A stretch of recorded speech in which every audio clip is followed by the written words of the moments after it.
Yo, welcome to The Hook. I'm your host, Keith Butler, with my co-host, Jeffrey Lowe. And, what up, though? What up? Our special guest, Mamie Sankster.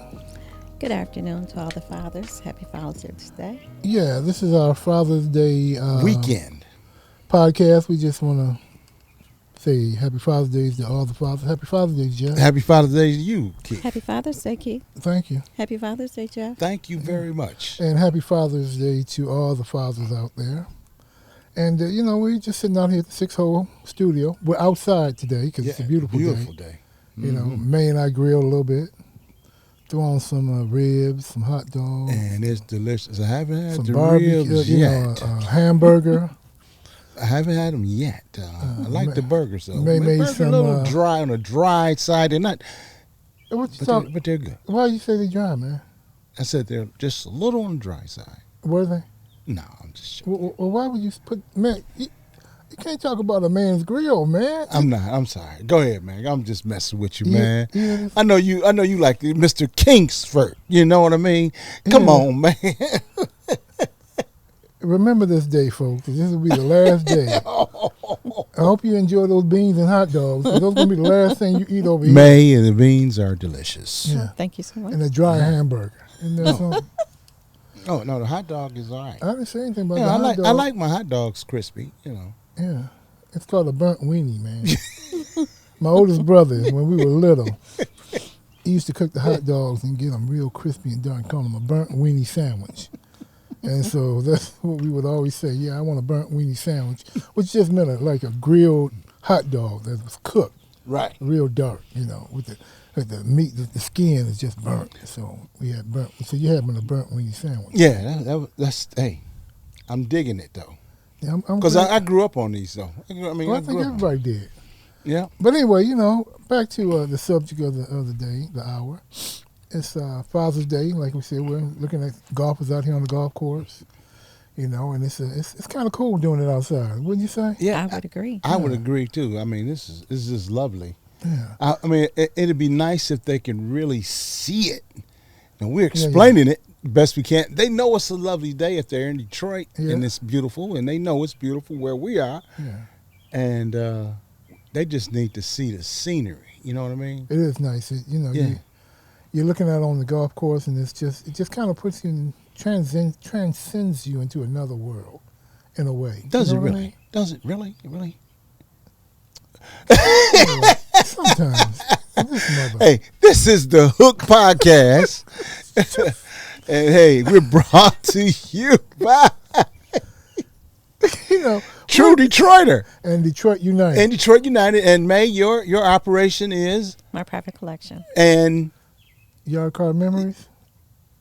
Yard car memories. yeah, Okay, yeah. throw it out. We got to keep it going now. Yeah. This is what we do. This is how we do it, me. But look, okay, I'm gonna talk a little bit right quick. I'm gonna give you all a little bit of history. I gotta loosen her up, Yeah, man. Come on, man. We're gonna give you a little bit of history on this Juneteenth? holiday.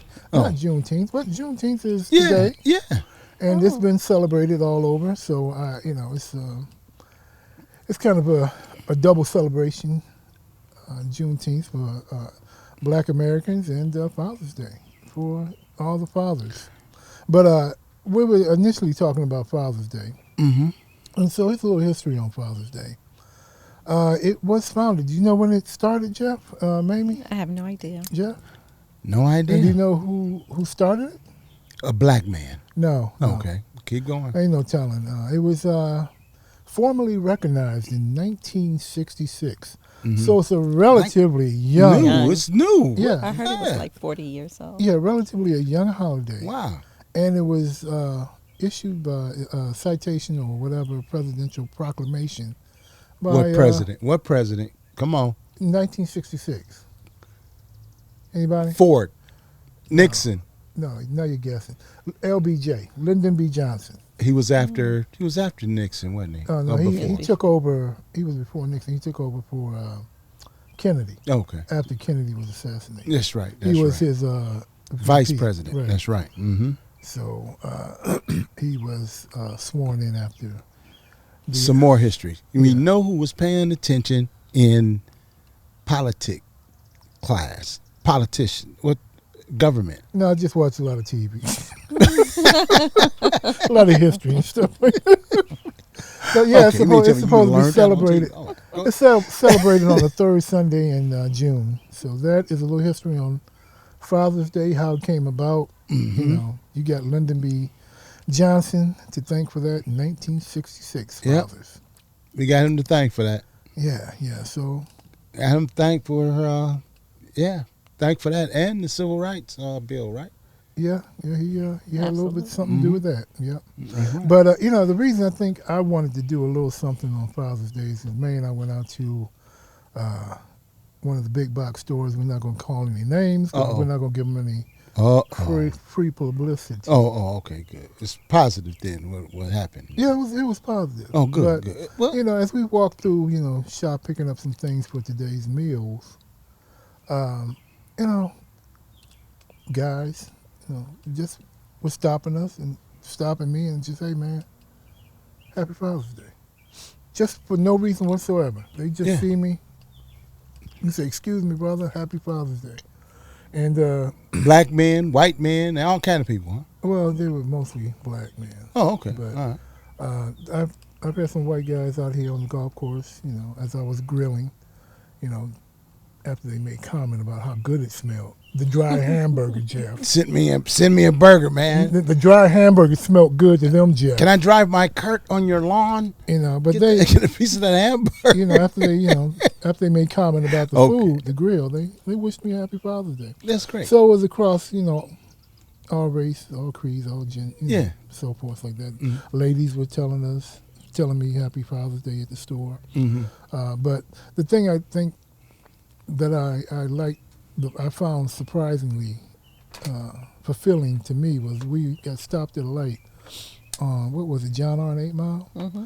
And brother in a big old SUV had his window down. He kept pointing. He was pointing at me, and looked like he was trying to say something like, could I get in front of you to make this right-hand turn? Okay. So I rolled down the window thinking that's what he was going to ask me. And he said, hey, man, I just want to wish you a happy Father's Day. Now, of course, I didn't know this guy. Like, I didn't know any other people in the store. But for some reason, I guess because I thought he was asking to make a right-hand turn. Right. It just caught me off guard completely. Mm-hmm. And I thought that was just, you know, it was just really nice. You know, so I greeted him and wished him a happy Father's Day. And, you know, came on home and started cooking and made the mistake of telling you I was grilling, which is probably the biggest reason we're having a Ladies and gentlemen, Father's Day podcast, people. I think you because misspoke Jeff there. wanted to come over Editor. and eat like usual. Editor, you know, food is the Motivator. for this podcast. We're just joking.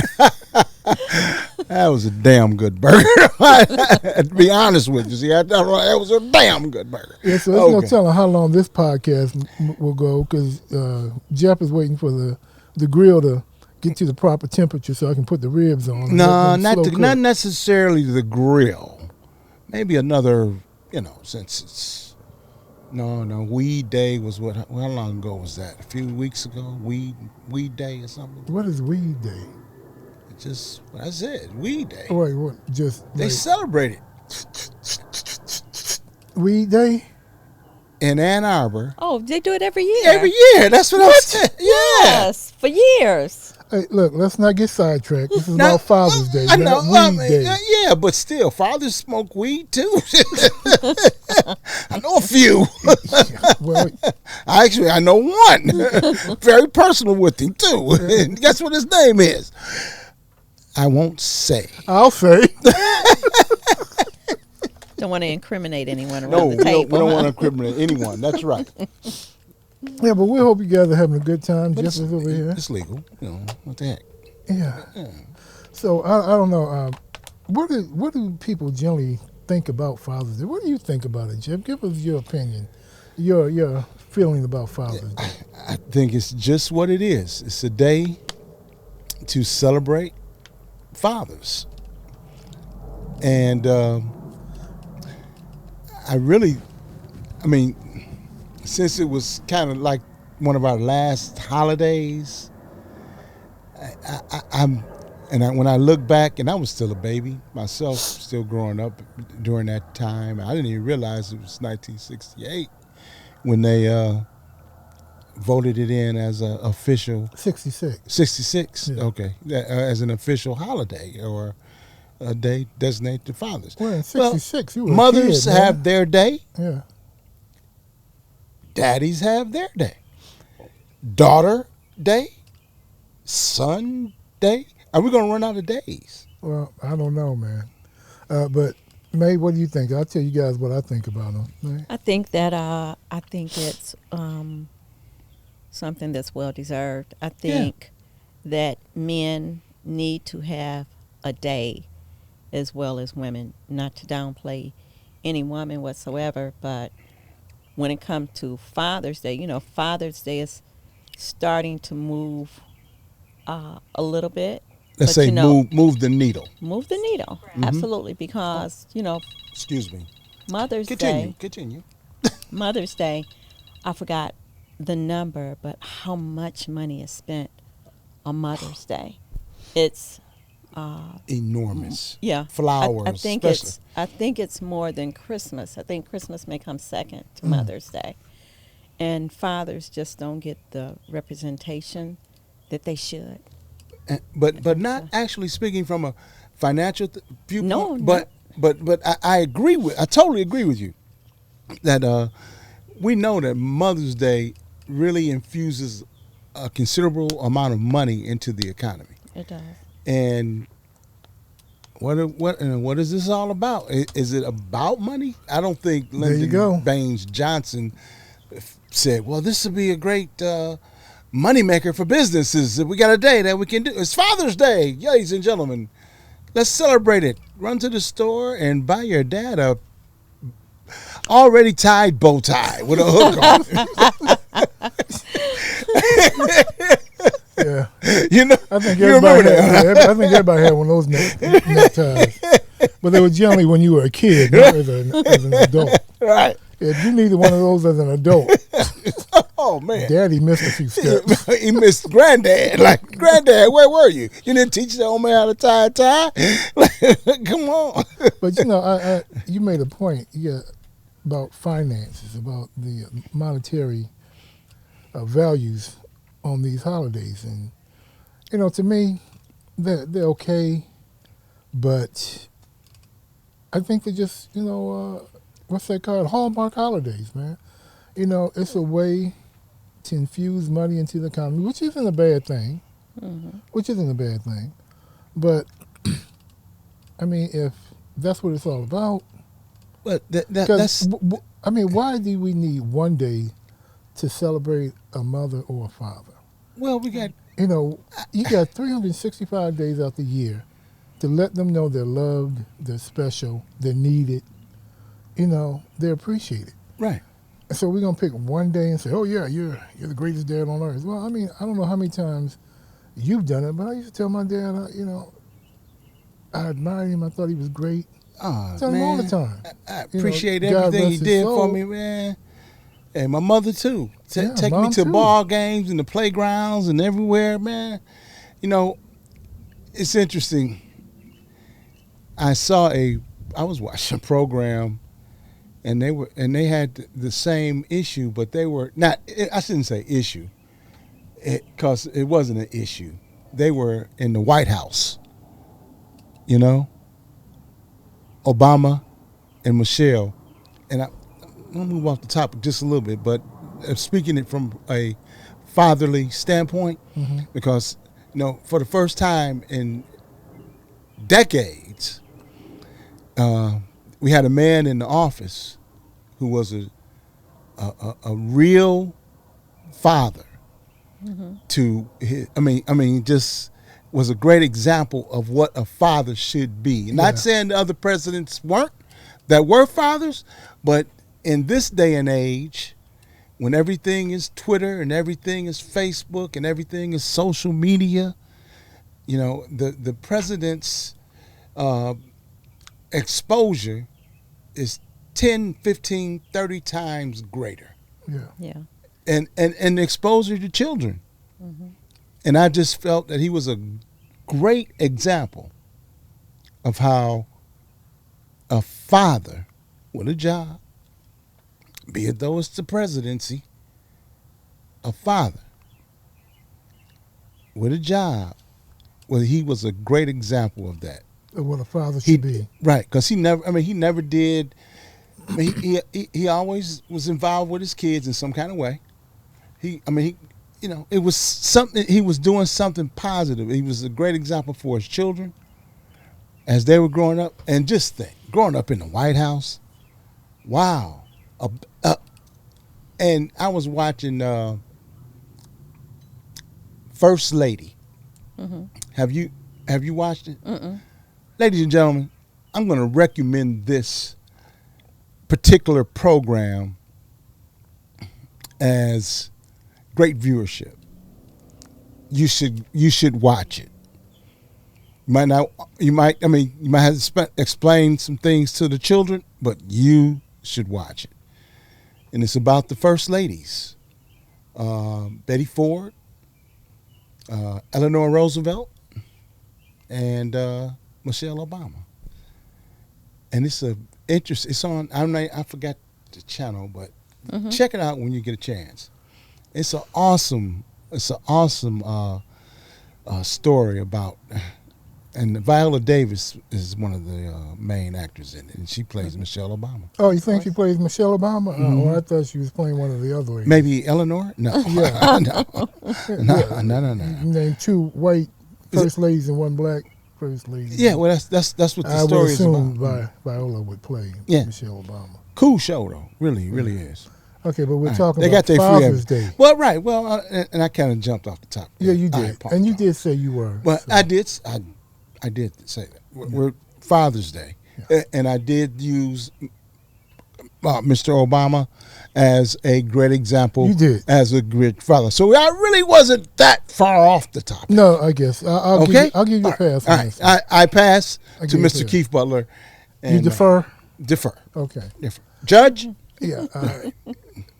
The You're back. the co-host to the co-host to the left defers to the co-host to the right, Your Honor, for him to continue the show. Yes, continue the show. You get text messages and so forth from family and friends, and my cousin sent me one, Yule Butler, and I'm gonna read that to you. It says, "Every male is not a father.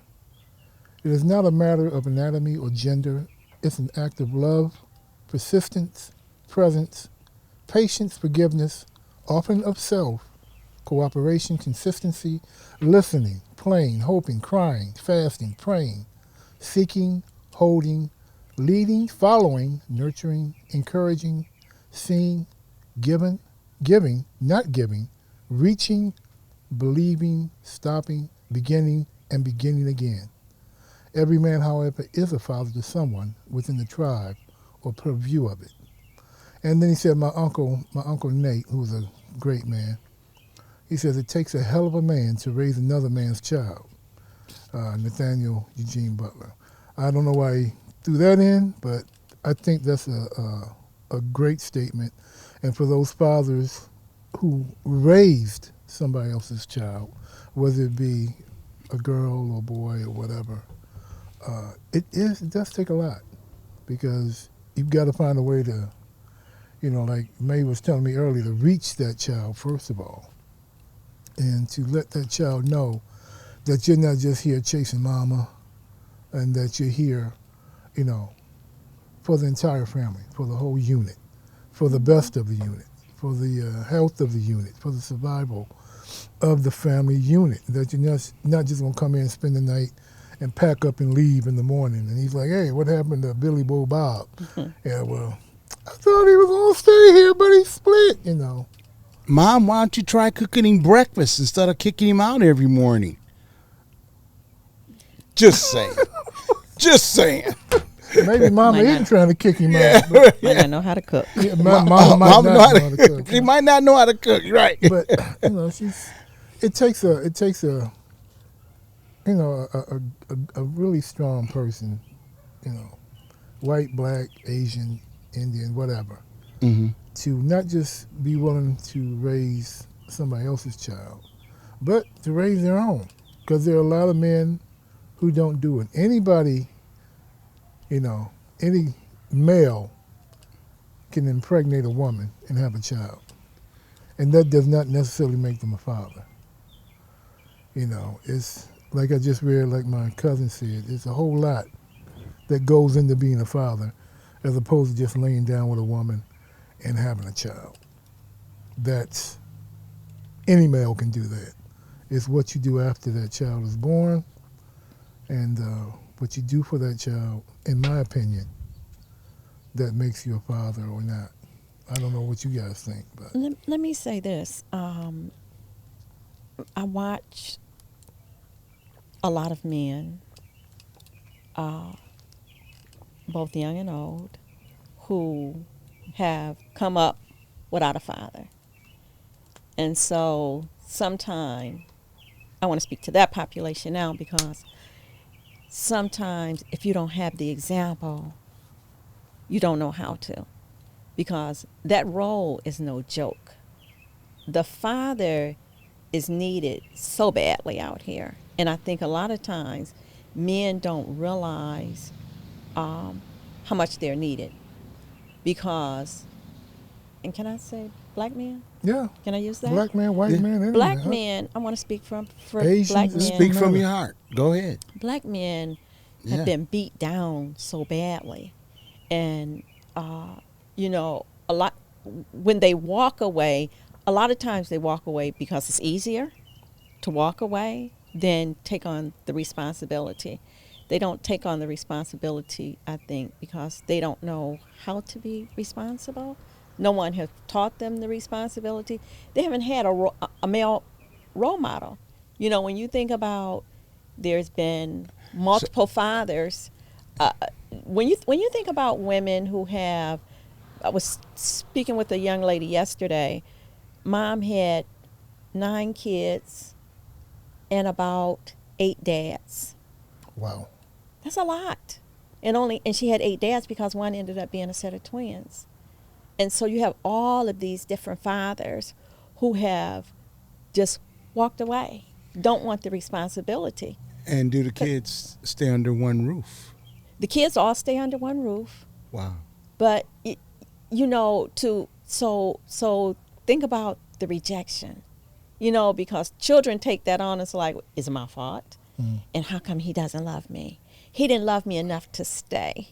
And Well, let me interject something let me right say, quick. go ahead. That would have been a hell of a situation for that woman and for the children.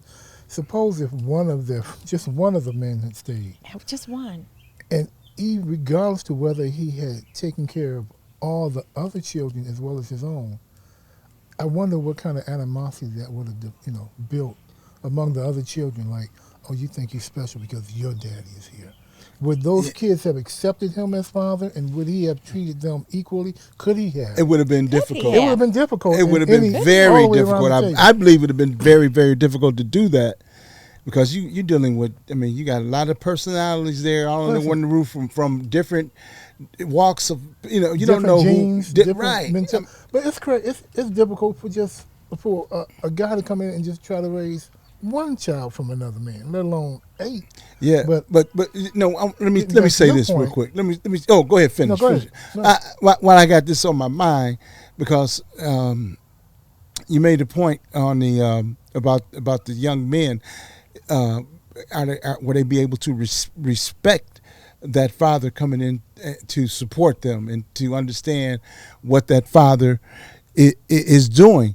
But we also have to look at the children and the effect, the long-term and short-term effects that it might have on them towards the black man. Not necessarily that particular black man, but the black man, period.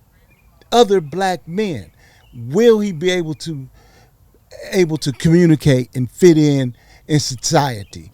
Will he be able to go to school and be able to work on group projects with other people? Are you talking about the children? I'm now? talking about the children, because you say, when the father, how devastating it is when a father leaves and there's no father in the house under the roof. So now children begin to look for other models, other fatherly models, and they just might not find that, and then sometimes the discipline thing kicks in, like, who's disciplining this child at home, or who's giving him direction? Not necessarily disciplining from a physical standpoint or anything like that, but just giving him some fatherly or manly type direction. Yeah, but you make a good point, Jeff. And right quick, to the story you just told us, May, not taking anything away from fathers, that's a hell of a woman. First of all, she was a little, I give it to you, she's a little generous with the body. Little over the top. Just a little over. But that took a hell of a woman to deal with nine kids? Girls. But let me say this. So just think if one of those men had stayed before it got to be 8 children. You know what I'm saying? Because it'd have probably been a whole different situation. It'd have been a whole scenario. Since she was going to have 8 anyway, hold on. Oh, maybe not. Maybe not. That's what I'm saying. She may not have had 8. Right. But she may have been thinking, well, maybe this is the one. Yeah. Because I've heard them say a lot of times, forget that. Sometimes women have babies because they think the man wanted. And I've heard so many men say, we're having sex, we're not trying to make babies. Mm-hmm. And so sometimes women need to listen to the man, because he basically would tell you, if he say, I don't want it, he don't want it. He don't want it. That's good. And he's not going to be a good father for you. Because or their child. He may know that he doesn't have what it takes to be a father, because it goes back to what I just said. He may not have had one himself. Right. And that goes back to those children. But there are a lot of men who were raised by women who turned out to be great fathers, great men. A lot of the men in this generation who are raised by. We can't just say that you have to have a man. Granted, I think the male figure in the household is probably the second, if not the first, most important thing in a child's life. I don't know where I would have been or what I would have been if it wasn't for Charles William Butler Sr. Reb was there, and I was I tell people all the time, I was lucky, but I was blessed to have him along with my mother, because the two of them, I don't know what kind of mess I'd been. I got into crap with him in the household. I couldn't imagine the kind of shit I'd have gotten into if he wasn't there. The same here with me. I mean, even though Jeff, my mother and father were separated, but my father was still involved in our lives, well, at least in my life. No, just joking. Yeah. Just joking, brothers. But anyway. But yeah, I mean, it's a very important role. Without mentioning it, it's just it's needed. It's really needed. It's needed. And going back to one of the things, I think it was you, Jeff, who was talking about not sticking around. Historically, there was I won't say a plan, or there were situations years ago where women were told that they needed financial help from the government. Welfare and stuff like that. They couldn't have a male in the house. In the household, that's right. So a lot of times, and this is why I think a lot of this has happened, continuing from slavery, where I was just about to say that. Men were separated from their families, sold off, their children were sold off, so you didn't know who daddy was anyway. Right. So that was a condition that was established and developed as far back as slavery, where the male was, separated from the children, because they knew, I guess, what a strong male figure could do, and it might disrupt the slaves, it might disrupt the plantation. But they also needed the male there, but to reproduce. But and get more children. That's that's what they were there for. Not to lead, but No. as bucks, studs. Right. And that was their sole purpose. Right. Outside of working the field. And money. It's all based on money. Well, I would just say there's nothing that's profitable that isn't sustained in America. If welfare is profitable, it's sustained. Mm-hmm. Jails are profitable, they are sustained. Yes. You know, I don't care how good it is, how bad it is. If it makes money, it's going to survive. Oh, yeah. You know, but ladies and gentlemen, we have run out of time, and we hope you've had as much fun as us with our podcast. You know, it's a little Father's Day thing here. Is it over already? We got off the track my. here and there. Oh, I'd like to thank Mamie Sangster for sitting in with us today. Thank you, helping Mamie. me cook You're so and welcome. Thank All you. right. so forth like that. And my co-host, Jeffrey Lowe. thank you, folks. Again, happy Father's Day. And happy Father's Day. And you know what else? Detroit United. Get your T-shirts. Call us, reach out to us via my email, kebu10@yahoo.com. And the hook is sponsored by True Detroiter. And Detroit United. Yes, sir. And everybody, we'd like to thank you again. Happy Father's Day. And remember, if they ask you where you heard it, You caught it on the